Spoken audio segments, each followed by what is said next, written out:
Hi, Chaplain Stoney Douthit here, the Southeast Chaplain Recruiting Station in Atlanta, Georgia. We bring in the most qualified religious professionals into the Army to become chaplains in the U.S. Army and the U.S. Army Reserve. Today, we're talking about fitness, being prepared to serve. Every chaplain has to be prepared to serve, fit to serve. Today, we're talking about the hand release push-up.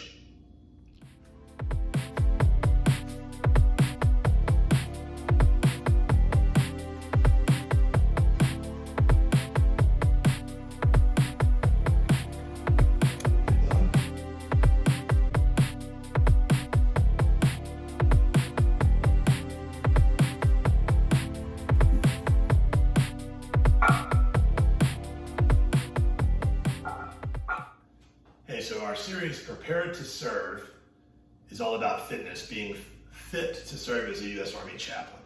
If you're not fit to serve, then you're not going to be able to serve. That's the way it is. And right around the corner over this next year in 2020, as we move into 2021, the ACFT, the Army Combat Fitness Test, has replaced really, but will be replacing functionally in all units, the APFT. So we're moved from sit-ups, push-ups, 2-mile run to a 6-event test that still includes push-ups, but they're not your grandfather's push-ups. There's a little bit different here, and they are what is called the hand release push-up. So we're going to talk about that today. Before we do that, please like, share, subscribe. Thank you so much for doing that. Push the message out there because we're trying to find the most qualified religious professionals to come in and serve our soldiers. Those people have to be fit in every way, spiritually, mentally, physically, emotionally, every way they can be fit. These future chaplains have to be that. And so push this message out there, and if you're out there watching that and you want to know more about it, give me a call. Hit me up in the comments. And as always, this is an exercise video. I am not an exercise expert. I am somewhat of an expert on how my body moves and what my body does and how to prevent injury from me, but I seek guidance amongst many professionals. So do not take me as your professional for exercise. I am an expert in bringing chaplains into the U.S. Army. That's what I'm an expert in. I'm not an expert in exercise. What I tell you to do, you should always check by your doctor if you're a civilian, with your master fitness trainer if you are in the Army. So always consult your physician before you do anything, of course.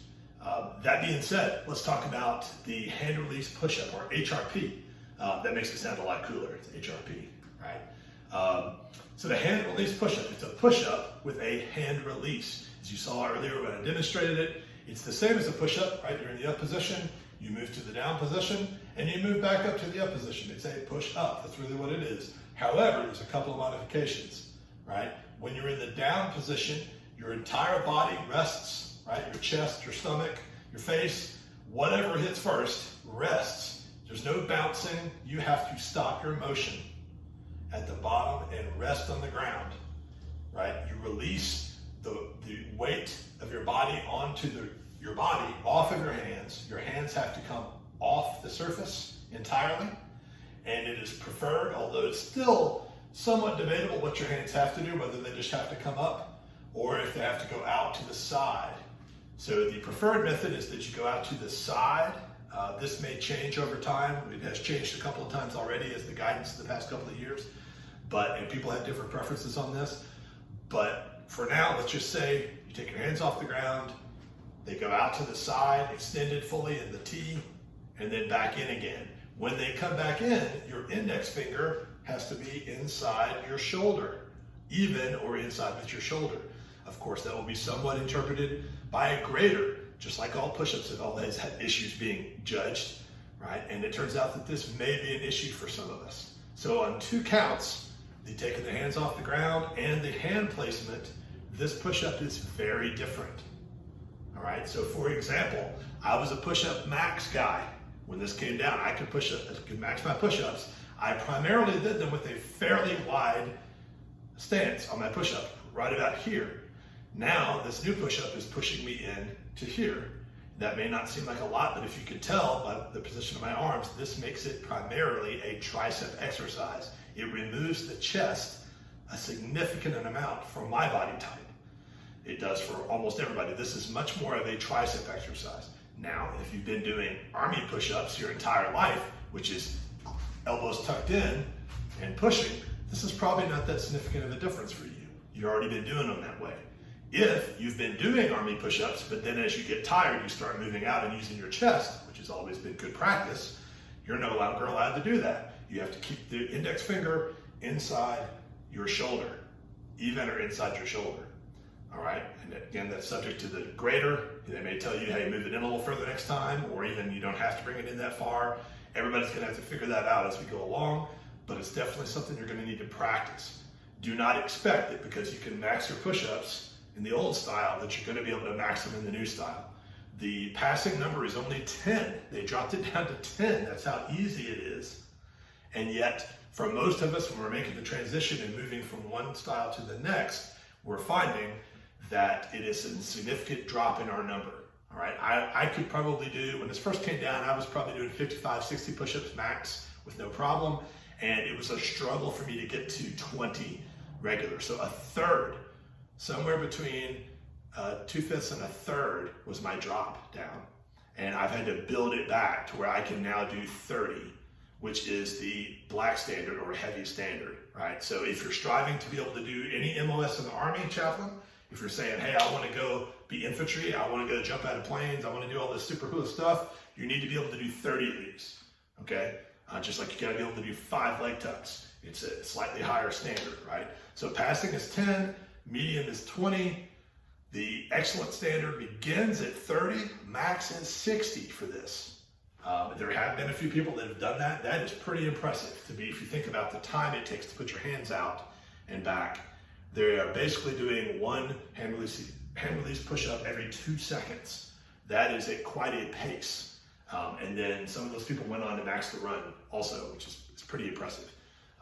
They may be Steve Rogers. I don't know who these people are, but anyway, 10, 20, 30. 30 is what you probably want to be focusing on these. And let's see, what else we want to say about these? We talked about the position, the pace, right? So the pace is your friend and your enemy, all right? So the authorized rest position for this push-up is still in the up position. So when you're on the ground resting, your hands have to be in motion. You can't just take them up. They either have to be going back down or they have to be going out to the side and back again. Now, there's no regulation on how slowly that could be. So if you want to take your hands out and take a couple of really deep breaths while they're going out and bring them back, when they get there, do another push and then rest at the top, that's fine. So you can kind of get a rest at the top in the old way, although you're not allowed to bend and flex like you used to be to the same degree, right? You can't put your weight back on your legs and whatnot. You can still flex at the butt, but it's a lot tighter on this, right? So the rest is not the same at the top because you have an opportunity to rest even though your arms are moving at the bottom. You can get at least 2 deep breaths. And the only way you're gonna stop, you're gonna be DQ'd on this, is if you go to push and you don't make it up, right? You don't make it up that time, then you're done, right? That's how we call it done. So a lot of the old ways you might be able to DQ'd are not there, right? Because automatically your knee and your body are gonna be on the ground all the time.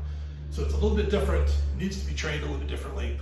But that pause is also your enemy because every push-up you do, you are triggering lactic acid. And somewhere the magic number seems to be around 20 or 25 for a lot of people. You start to get that lactic acid in the triceps and they just shut down, right? So the slower you go, that's gonna catch up to you faster, if that makes sense. So shifting from doing push-ups as quickly as we used to do them now to slowing it down is a different kind of push-up test. So I think that all makes all that clear. I don't know that I have anything else to say about that. If you have other things to say about how you've trained this and other ways that could do better, I'd like to hear those. I've used the bench press and other push exercises to get better at it. I find that my shoulders do not like it at all when my fingers come in that far.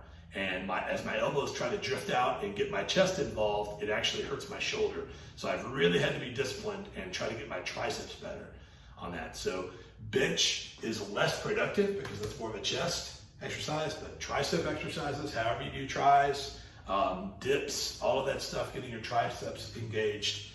Max that out twice a week, and you'll start to see your hand release push-up numbers coming up. So hey, comment, like, share, subscribe, anything that you feel like you need to do. Reach out, especially if you think you might want to find out more about becoming a chaplain in the U.S. Army or the U.S. Army Reserve. I would love to talk to you about that. Future chaplains, let's get prepared to serve for God and country.